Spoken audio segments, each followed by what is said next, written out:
Hello, and welcome to this week's PennEnergy News Update. On behalf of our generous sponsor, Deloitte Center for Energy Solutions, who made this broadcast possible, I'm Hilton Price. The latest North Sea oil and gas drilling licensing round has broken all previous records for the number of applications received by the UK government. A total of 224 applications have been submitted for 418 blocks of the UK continental shelf. It is the largest number since offshore licensing began in 1964, and is 37 more than the previous high total received in the last licensing round.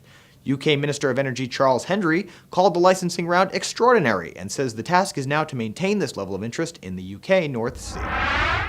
Turkmenistan has signed an agreement to move forward the long-delayed natural gas pipeline to India and Pakistan. The pipeline was first introduced nearly 2 decades ago, but instability in the region put plans on hold.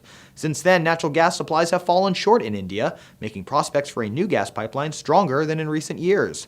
Natural gas processor GAIL Limited has signed a purchase agreement with Turkmenistan to tap into the proposed natural gas that will be pumped through the pipeline each year. API President and CEO Jack Gerard says North Dakota is an energy juggernaut that has risen above the country's economic challenges to produce thousands of new American jobs and help provide the energy to fuel America's future. The API president said this at the 20th annual Williston Basin Petroleum Conference. North Dakota has surpassed Alaska as the second leading oil producer behind Texas, according to news reports. North Dakota's average daily production in 2011 was up 35% over 2010 and up more than 200% over 2007. According to API, energy production on state and private lands in North Dakota is leading the energy and economic boom across the country.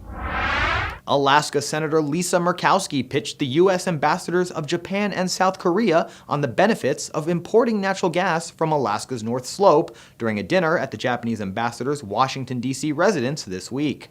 Murkowski discussed Alaska's resource base and proximity to Asia, which creates strong trading partnerships. She says the ambassadors showed interest in the potential for an Alaska natural gas pipeline and liquefied natural gas project to deliver affordable energy to Asia.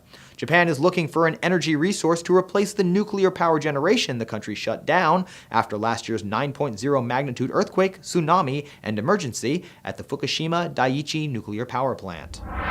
Iraq intends to purchase unmanned drones from the U.S. military to protect the country's oil production and transportation infrastructure.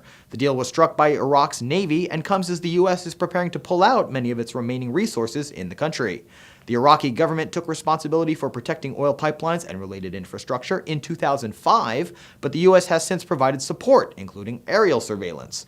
No details were released on the specifics of the deal, including what kinds of drones, how many, or at what price they would be purchased.